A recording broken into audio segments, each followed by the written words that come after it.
Bill, Hari, what an absolute pleasure to have you on the show today.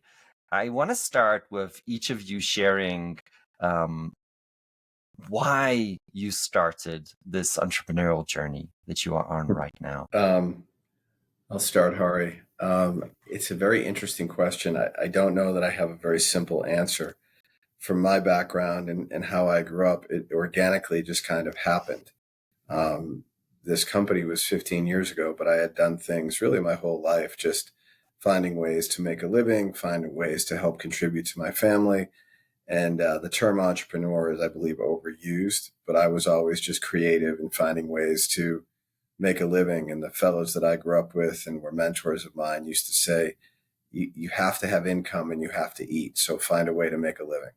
And that was really the genesis of this journey. And it's just evolved, I guess, to where I am today in over 57 years. In my case, I would say I'm an accidental entrepreneur. I'm fundamentally a researcher and a teacher, and ended up working on problems and gravitating toward problems in research that are driven by application and driven by how to make people's lives better, and also very gravitating towards problems that are just really interesting. And intellectual curiosity is something that I feel I have and I really value in all my colleagues and people I work with.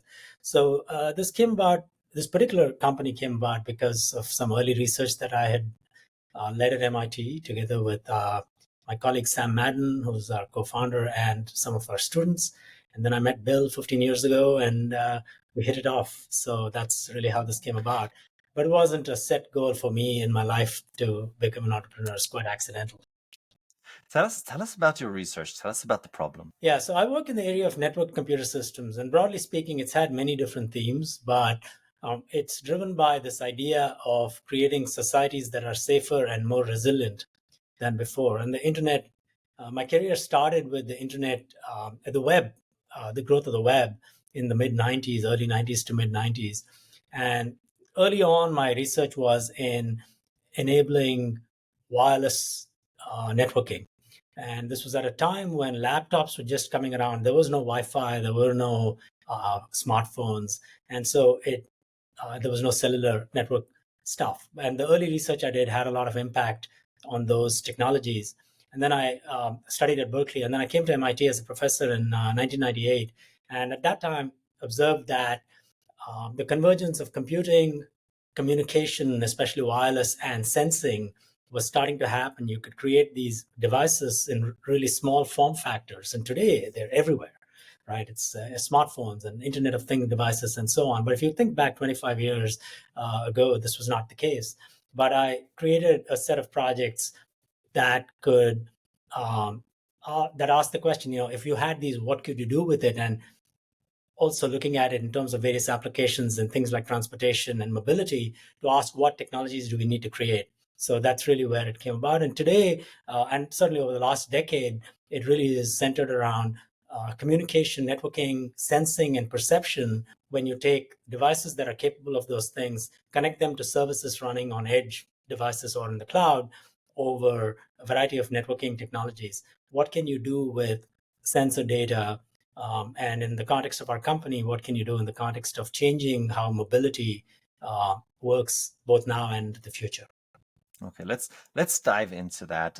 It's incredible. I mean, over the last 50 years, computers have gone through, the size of an entire room to something that can be on your arm like a watch. And the surprising thing is that arm, that watch, is stronger computing power than what that room could do 20, 30 years ago. So it's been an incredible progress of computing.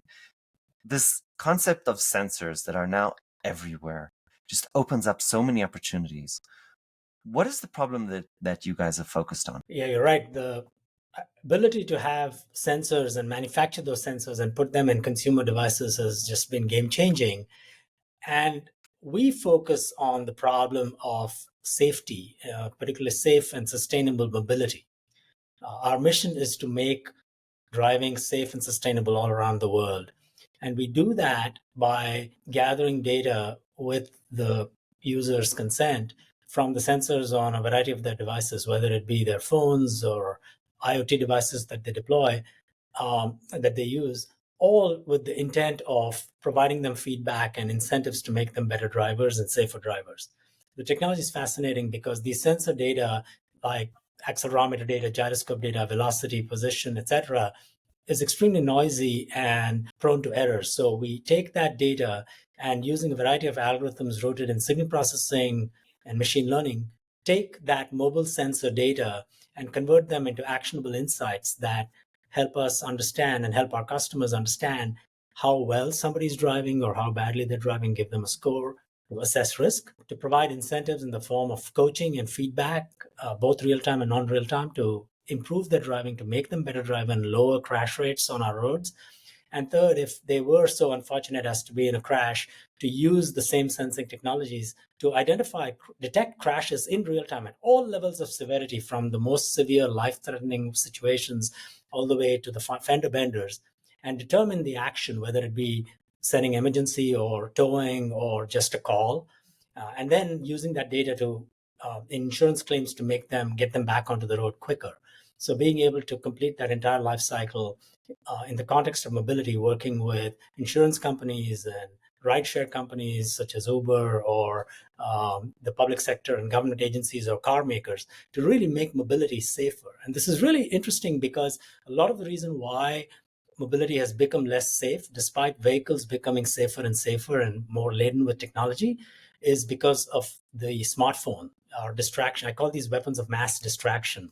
I But love we're that. using, with these weapons of mass distraction, but we're using sensors on these devices and the engagement methods provided by these devices to make driving safer. So, for example, our partner Discovery in South Africa, using our technologies, has shown we can work with them. We've shown 24% lower crash rates compared to the general population when you tie it all together. So we're providing a win for the individual, improving their safety, a win for society, lowering crash rates, a win for our partners in insurance and broadly in mobility.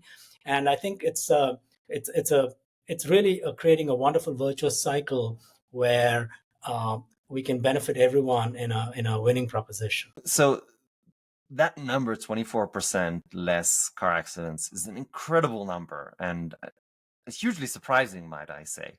What is contributing to that? Why is an app on a phone where you're not even supposed to be on your phone, how is that reducing car accidents? Yeah, I mean, people should not use apps while driving. And these apps don't involve the user while they're driving. I mean, they're gathering data in the background, either through the phone or through IoT devices. We have a drivable tag device that's a small 2-inch by 2-inch device attached to the windshield. We've shipped over 40 million of these devices. And in fact, over the last few years of our company, we've protected over 40 million users with a variety of technologies. So the reason why this works is because on the face of it, most people actually believe they're very good drivers, even when they're not.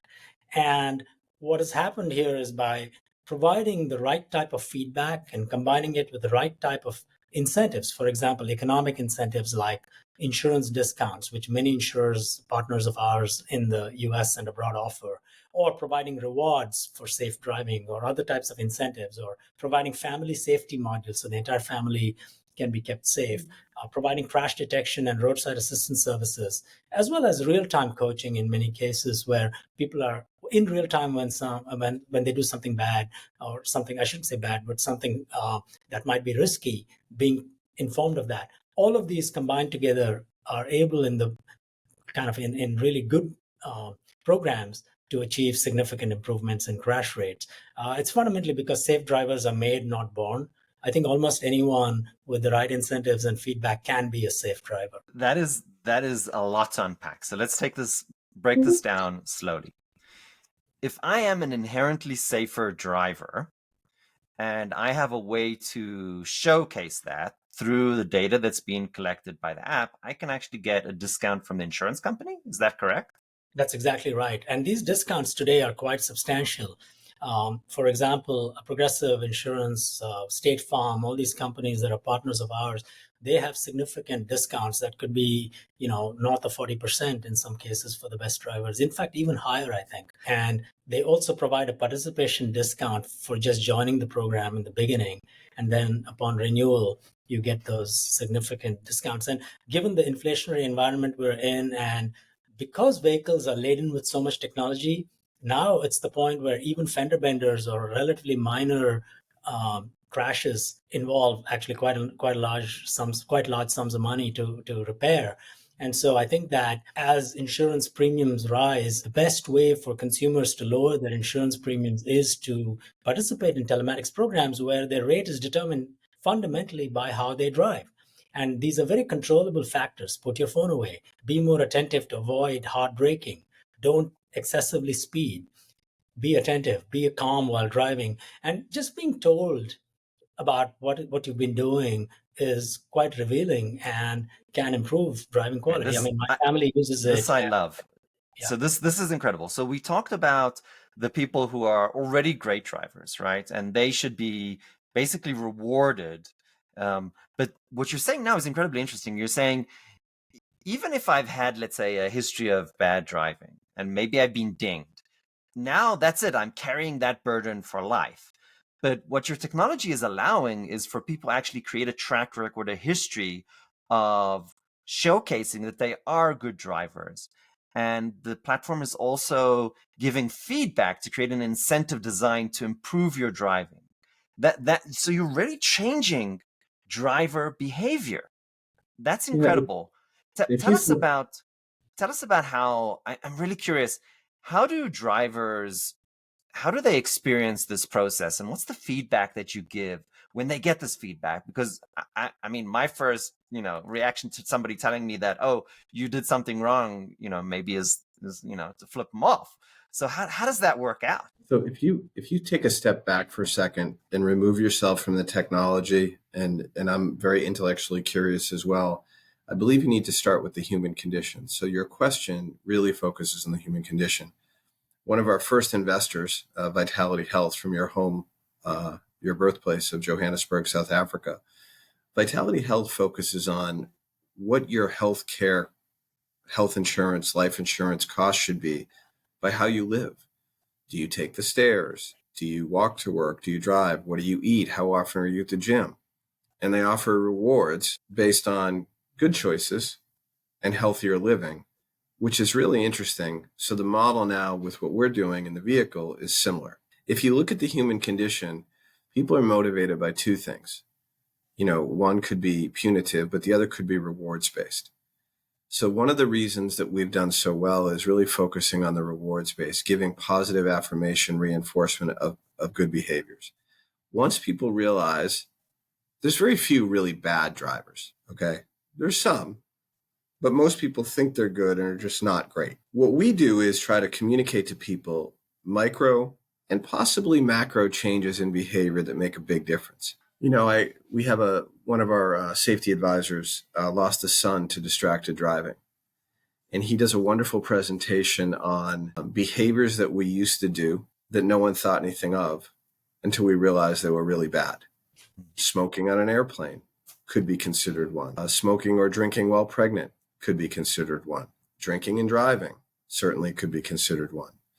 But what if you took that further and you looked at being fatigued behind the wheel, slow reaction time, what time of night, what time of day is bad for you to drive? You look at these aura rings and the feedback loop that we're getting there. All of these things are interconnected and are going to be helping to have a better, more sustainable society. So our technology is brilliant, but without educating the human condition on how to improve, it's just really good technology. We believe we can change the world and save lives while we're offering people rewards. Safer driving discounts are beneficial to the consumer, beneficial to the society, beneficial to the insurance company, beneficial to all involved, similar to not smoking on an airplane. Hari, anything else you'd like to add on that? That was great. Thank you. The car industry is developing, even though I would argue to a certain degree, it's been dormant for the last 20 years. Over the last, let's say, 3, 4, 5 years, the technology in cars has been accelerating. maybe due to Tesla and other manufacturers, are we going to see a time that these technologies are just going to be part of the car? And well, what does that mean for you guys? Yeah, so at the risk of telling you some statistics that changes the question, Hari, why don't you take this and I'll fill in after. Yeah, it's a good question. It depends on the time scale. So let me just lay it out. So since 2017 in particular, there has been a tremendous amount of new technology with semi-assisted driving and all sorts of warnings and interventions and even takeovers of the driving. But what's been very, very interesting is that over that same time frame, crash rates have actually gone up, not only in aggregate, but also per mile. So I call this the vehicle paradox.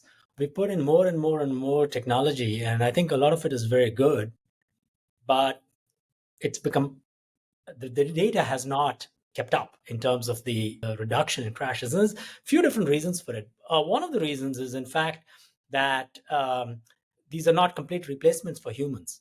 They sometimes take over from the humans. The human is still heavily required to be involved. So that's why I said it's a nature of time scale. Now, 20 years from now, we're going to certainly have in some parts of the world a significant, real, true autonomous driving. And in that world, crashes won't be eliminated, unlike what some people believe. They will take on a different form. However, that world will still be hybrid, involving a combination of vehicles and human drivers. The other part of the equation that's pretty important to understand is that worldwide, about half of the people seriously injured and killed in crashes are outside of the car. They're not in the car. So these cars might have made people in the car, may have made some of them safer, and probably have, but I don't know that they've done the same for people outside. And we need to take a more holistic view at the question. What it means for us is that I actually think that as there's more technology in these vehicles, the ability to determine the safety of a vehicle will fundamentally be based on telematics, based on understanding this quality of sensors, the quality of the AI algorithms, and the quality of the software itself. So today we're using this to measure human drivers and improve human drivers. In 15, 20 years, we'll be using it for that, but also to measure computer drivers and to use the same algorithms to improve those drivers. Ari, if go ahead. if I could touch on that a little bit. So think for a second the average life cycle of a vehicle today. If a new car came off the lot today, what would the average life cycle of that car be? Do you have any idea? I would guess less than 20 years. It's about 12 years. 12 years on average, but there's a tail. But then those cars are typically sent to places like Eastern Europe, Southeast Asia, parts of the Middle East, Latin and South America. So these vehicles are not, quote unquote, intelligent every day. It's not they're either autonomous or something else. There's varying degrees of that. What we're doing at CMT is connecting the unconnected, and we're agnostic to the data source. For instance, whether it's a phone, a purpose-built IoT device that connects to the car, which connects the unconnected, whether it's information from the technology that's in the vehicle, we've created a platform called the Fusion platform. So we're agnostic to the data source of where we bring that in and what is ingested. But then the output of that needs to be harmonized for the end customer. No, I don't mean the consumer, but perhaps there's a government that is building infrastructure, roadways, highways, bridges to be ready for autonomous driving. Perhaps there's an insurance company that wants to know what's happening in a particular city based on weather patterns or time of day. Perhaps it's a car maker that wants to fuse the data between their brand new intelligent vehicle 10 years from now with other vehicles in their fleet. So we are and believe strongly, whether it's autonomous, semi-autonomous, intelligent, traditional, we are purpose-built to help solve all of those data problems, because it's not just collecting the amount of data. We've got petabytes upon petabytes upon petabytes. It's really harmonizing that data for the use case on the other side. Bill, this is such and Hari, this is such a wonderful mission. I don't think we get to work in companies that actually save lives So having the opportunity to bring a product like that to the community is absolutely wonderful. So I appreciate the work that you're both doing. I want to ask you both a difficult question. What would you tell 20-year-old Bill or 20-year-old Hari? Bill, go ahead first. So Hari and I, this is a deeply personal question for me, Ari. So I might take you out in an area you haven't contemplated when asking that question. So 20-year-old Bill grew up in Boston. 20-year-old Bill was homeless at 17. 20-year-old Bill knew that MIT existed from where he grew up right around the corner, but because they had really nice fraternities and they had parties on the river. 20-year-old Bill would never consider that he would become a brother with a much younger man from India who grew up with parents who worked for the equivalent of NASA and were academics and brilliant. And so it would have been hard, but looking back, I would hope that 20-year-old Bill would be like, hey, that guy's really smart and really cool and a really good human being, and we should try to do something together. On paper, we have very different backgrounds, but our core, intellectual curiosity, compassion, wanting to leave the world better than we found it, is actually almost from birth. I feel like we're the same. The irony is what's happening in our world today, and I'm not going to go political. I'm going to be very gentle here, but what's happening in our world today is so divisive.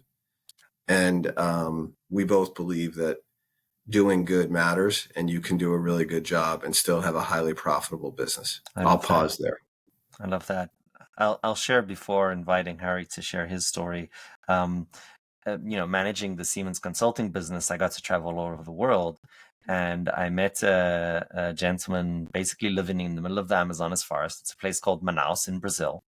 And I felt such a brotherly connection to this gentleman more than anybody else that was, my neighbor or my school, friend from school. And that really shocked me because it showed me that really people are people wherever you go. And it really doesn't matter where you were born or the color of your skin or your religion. There are things that fundamentally bring us together as human beings. So I tremendously appreciate your comment, Bill. Thank you. I think it's a part of our superpower, Ari, that I'm big on. Hari and I are big on diversity of background, diversity of thought, diversity of life, diversity of experience, diversity of education, diversity of country of origin. I mean, I'm talking true diversity of all of these things. And if you humble yourself to listen to it, you can actually learn a lot. Hari, go ahead, man. We've been chatting. Oh, that was very nice to hear. I know your story. We've been together now 15 years. And Ari, that's such a good question. I think I would say that 20 years ago, when I was 20, I was mostly focused on my work and just very driven to, whatever the research or the, academic work I was doing. And I was also very focused on a few sports like cricket and soccer that I would be part of and compete in. But I think I wasn't really paying attention to interpersonal relationships and people and sort of understanding that. I mean, I've learned that over the years from many people, including especially Bill, just observing how you interact with people and learn what makes teams work, but also what makes each individual, what matters to them and how you can create something. So I would say that, it took me a long time to learn about people, and I'm glad I've done that now. I'm still learning. Bill, Hari, thank you so much for joining the show today. I truly appreciate you both. You're welcome. Thank you for having us, Hari. Thanks for having us, Ari.